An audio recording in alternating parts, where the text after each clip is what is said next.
So the F1 Esports 2020 Pro Series has been and gone. I was fortunate enough to drive for Mclaren Shadow throughout it. And you're probably thinking, how on earth do I get myself into that position? Well, this is what this video is for. How to become an F1 Esports driver. Thought, you know what, get a decent amount of views, why not make it?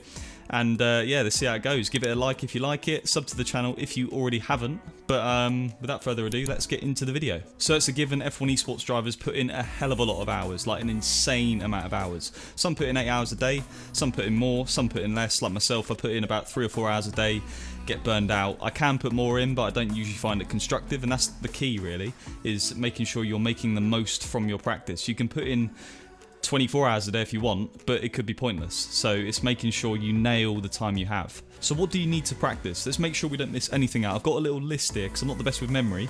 So races, setups, qualifying, racecraft, dry conditions, wet conditions, dynamic weather, intermediate conditions, and strategy, the OP alternate strategy or the normal strategy, which one's the best. So this is where the majority of the hours are spent trying to practice, because you can get to a certain pace with a setup pretty quickly, or I mean I can, most of the drivers can, but then you need to spend hours and hours and hours trying to find the best setup. There's so many combinations in the suspension, in the aero, in the transmission, everything. It takes time to try it and test it and make a conclusion to see if it's better. So that's where the majority of the hours are spent. Alright, so I know I made a setup series in the last game, F1 2019. It was quite popular. I've seen it in a few comments of my videos recently. When's the next one coming out? So the Pro Series is finished. I can now open up a bit more about setup, so keep your eyes peeled. I might not do a series, I might do a video, because I've covered all bases with the last series, which is in the card above. But keep your eyes peeled for a video. It will tell you basically how the setups work in F1 2020, and it could help you. It's not Assetto Corsa, iRacing, rFactor 2 or anything like one of these high-end simulation softwares. This isn't a bad thing, by the way, that's not what I'm saying, let me get that clear, but it is what it is, a game that can host high-level racing esports. However, if you want to be fast on it, you have to accept it for what it is. If you try and drive it like a sim, it just won't work, and you'll basically be pissing in the wind. Excuse the expression. But anyway, another thing I wanted to mention was driving style. Now, everyone's got their own driving style, and that's completely fine. You can have your own style compared to someone else. You don't have to drive exactly like him or her, but there are basic traits in F1 2020 that you need to do or have to be quick, in my opinion.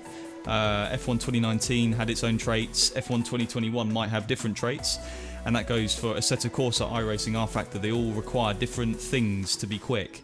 So let's go and have a look at those basic traits and see what they are. So the first of those points, initial braking and heavy braking zones must be 100% to achieve the maximum stopping power. I mean, it sounds like quite an obvious one, but it's quite easy to miss if you're not achieving that, and then therefore you're losing out for no reason.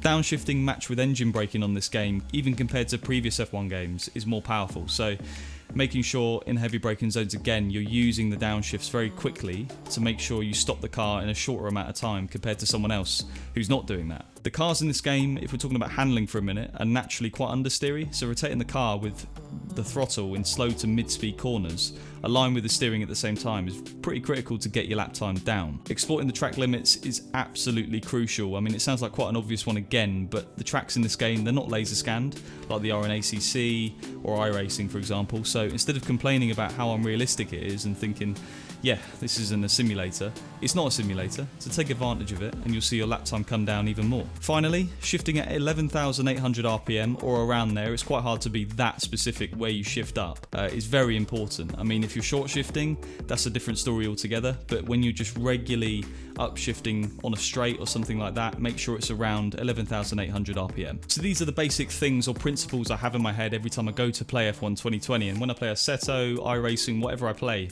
I've got a different set of things in my head I know I need to do to be fast. F1 2021 again is going to be slightly different, and it's all about how quickly can you find out what those traits are so you can basically use them over everyone else. And you don't have to abide by them 100% of the time. Each corner on each track in every race is a bit different, but if you have those foundations there, you can then explore from them and you should be alright. No one comes out of the womb quick on F1 2020. I mean, there's some people I'm skeptical about, but on the whole, I think everyone has to learn to be quick on it. Talking to other people who race on the game in leagues is extremely helpful. You'll make some mates, no doubt some enemies, but you'll gather tips and bits of knowledge you didn't know before, and this has saved my ass more times than I can tell you. I mean, there's been situations where I've been forgetting to do something or not been doing this or that, but talking to someone just for 5 minutes has solved the issue. So unless your name's Sebastian Vettel and you're not on Twitter and Insta, I suggest you get on it now if you haven't already, because it's a good way for you to keep in the loop. See results, see lap times, see videos of onboard laps from fast people, less fast people. Basically, it's a good way for you to keep in that loop. As well as that, it's a good way for you to learn. You might see something online or on Twitter or on Insta you've not known beforehand, which could help you on your F1 Esports journey.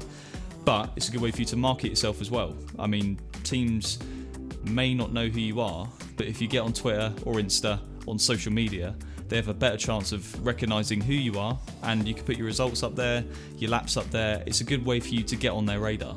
As well as that, join a team, and I don't mean an F1 Esports team because they're pretty much invite only, but I mean like a league racing team, a team that does ORL, AOR. There's new teams, or new leagues, coming out every month pretty much.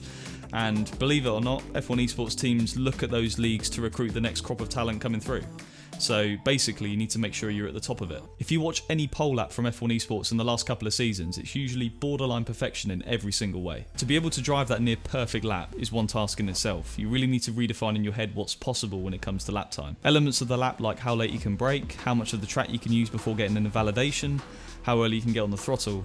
These are all areas you can exploit in pursuit of that perfect lap. To be able to pull out that near perfect lap in the session when it counts most is another task altogether. I'm not saying I can do this on a frequent basis, but it's possible for some drivers when they're informed to do this a lot of the time. It's nothing more than a mental battle, and you just need to find your own way of making it work. Me personally, if I overthink the lap or overthink the bit before the lap, I get into the lap thinking too much, and then the outcome isn't usually a good one. So what I try and do is on the out lap or just before the lap starts is keep my head in the moment, so focus on tyre temperature, traffic, get out of the way of traffic, just keep my mind busy in the game, so when I'm actually on the lap, I'm not really thinking too much. It's subconscious, and I feel like in sports or esports or whatever, when you're competing, if you're subconscious, it's more likely going to come out with a better outcome. So, I mean, it doesn't work 100% of the time. I don't think it works for anyone 100% of the time. We're all human. Human error comes into it. But the key is when it doesn't work, don't get frustrated, because if you get frustrated, your performance goes down and it's just a never-ending spiral. So I think we can all agree that being in F1 Esports as a driver will involve quite a lot of pressure. These are F1 teams you're representing. They're all built and driven to win. Anything less is not what they're looking for. Plus, there's a lot of money on the line. I mean, this year's F1 Esports Series prize pool, for example, was $750,000. It's a lot of money. Some people deal with pressure better than others naturally, and everyone has their own way of dealing with it, but the key is making sure you can deal with it in your own way. What I'd say though is you have to remember everyone is under that same spotlight. Every other driver is under that same pressure. If you deal with it fairly well, it'll already put you in a good position, because not everyone will deal with it that well. What happens when pressure gets added is the enjoyment factor can be sucked out of it, and that's not the thing to do. Make sure as an individual and as a team you're enjoying it, because you'll be one step ahead of some of the others who are feeling the pressure a bit too much. Embrace the fact you're one of 20 drivers on the grid competing for a Formula 1 team with thousands of people watching on YouTube, Twitch, wherever they're watching it. And you're competing for big money and getting paid by an F1 Esports team at the same time, because F1 Esports drivers get paid by their teams, but some people see this as an extra added pressure, and that's not the thing to do. Overall then, if you see the majority of the job as a positive thing instead of seeing certain elements of it as a negative, your mindset is in a very good place. So, are you ready to become an F1 Esports driver yet? If not, then I hope the video helped in some way, shape or form. If you're thinking, why am I listening to this dude when he's achieved absolutely nothing in the series? To that I say fair play. I've not had the best debut season. I've got my reasons and excuses, but I'm not going to go into them right now. But what I will say is I've got a nice little send-off from my favourite Hungarian friend. Hi guys, I'm Dani Bereznay, and if you don't believe James and what he's saying, then do, because I became an esports driver in a very similar way and have been one of the most successful in the recent years. Hopefully I can keep up this great performance. These methods, what he mentioned in this video, are absolutely amazing, and that's what you need to be an F1 Esports driver, and it's awesome to represent a real F1 team, a dream coming true.